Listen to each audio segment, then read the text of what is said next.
అందరికీ నమస్కారం। ఈరోజు సూర్యాపేట జిల్లాలో మునగాల సర్కిల్ పరిధిలో ఎస్పెషల్లీ మునగాల పోలీస్ స్టేషన్ పరిధి మనకు చాలా స్ట్రాటజిక్ లొకేషన్లో ఉంది। NH65 హైదరాబాద్ విజయవాడను కలిపే హైవే పైన ఉన్నటువంటి ఇది మండల హెడ్ క్వార్టర్।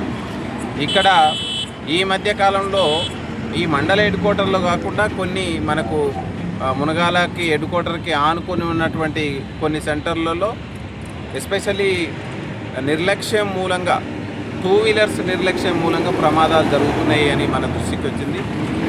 ఈరోజు సిఐ గారు ఎస్ఐ గారు అండ్ అందరూ ఇక్కడికి విజిట్ చేస్తున్నాం। ఇంకా ఏమైనా మనం ప్రికాషన్స్ తీసుకోవాలా, national highway authorities, revenue authorities తోటి, అదేవిధంగా R&B అథారిటీస్ తోటి మనం మాట్లాడి టెంపరీ మెజర్స్ ఏమైనా తీసుకోవాలా, మనం ఏ సెంటర్లో బ్లింకర్స్, ఎందుకంటే వచ్చేపోయే వాహనదారులను అలర్ట్ పెట్టడంలో లైటింగు బ్లింకర్స్ అనేవి చాలా పాత్ర ఉంటుంది।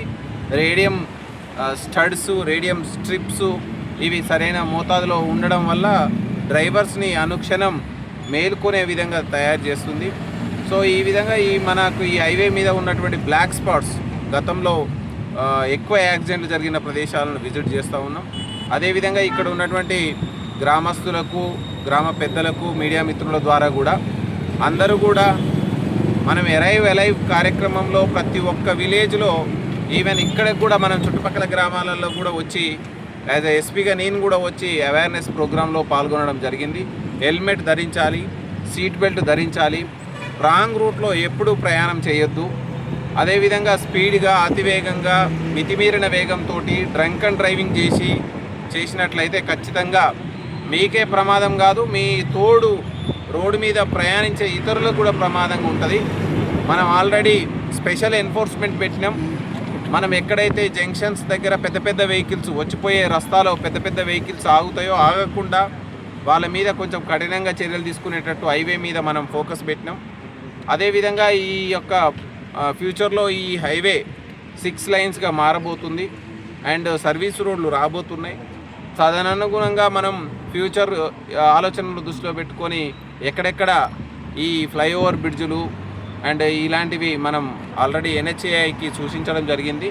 సో మీ అందరూ కూడా, అంటే మీరు పోలీసు ఉన్న యూనిఫామ్ ఉన్న ఆఫీసర్సే కాదు, మీరు యూనిఫామ్ లేనటువంటి పోలీసులుగా మీరు కూడా ఈ యొక్క రోడ్డు ప్రమాదాలను నివారించడంలో మీరు కూడా కృషి చేయండి। ఖచ్చితంగా మనం ఇప్పుడు డేటా చూస్తే బ్లాక్ స్పాట్స్లో యాక్సిడెంట్లు తగ్గినాయి, వేరే ఏరియాలో జరుగుతున్నాయి। అందులో ఎందుకు జరుగుతున్నాయి అని మనం విశ్లేషిస్తే ప్రధానంగా నిర్లక్ష్యం మూలంగా టూ వీలర్స్ హెల్మెట్ పెట్టుకోకపోవడం, తాగి నడపడం, మితిమీరిన వేగంతో నడపడం, మైనర్లు నడపడం, ఇలాంటి వాటి వల్ల జరుగుతుంది। మీ అందరికీ తెలిసి ఇంతకుముందుకే మైనర్లు నడిపితే వెహికల్ ఆర్సీనే క్యాన్సిల్ చేసారు, రిజిస్ట్రేషనే క్యాన్సిల్ చేసినారు, లైసెన్స్ క్యాన్సిల్ అయిపోయింది। వాళ్ళకు 3 సంవత్సరాల నుంచి ఇంకా పైచిలుకు సంవత్సరాల వరకు వాళ్ళకు లైసెన్స్ వచ్చే పరిస్థితి లేదు। మనం స్వయం నియంత్రణ పాటించాలి, డిఫెన్సివ్ డ్రైవింగ్ చేయాలి। మనం ఒక వెహికల్ మీద వెళ్ళి హైవే ఎక్కుతున్నాం అంటే చాలా జాగ్రత్తగా ఉండాలి। పరిమితమైనటువంటి వేగంతో ఉంటే ఖచ్చితంగా మనం ప్రమాదాలను బారిన పడకుండా ఉండడానికి అవకాశం ఉంటుంది। ఖచ్చితంగా మనం ఆల్రెడీ చెప్పినాం, హైవే వెంట ఉన్న హోటళ్ళు, దాబాలు, వాటిలలో ఎక్కడైనా మందు సర్వ్ చేసినా, లిక్కర్ సర్వ్ చేసినా, లిక్కర్ అమ్మినా ఖచ్చితంగా మనం ఇన్స్ట్రక్ట్ చేయడం జరిగింది।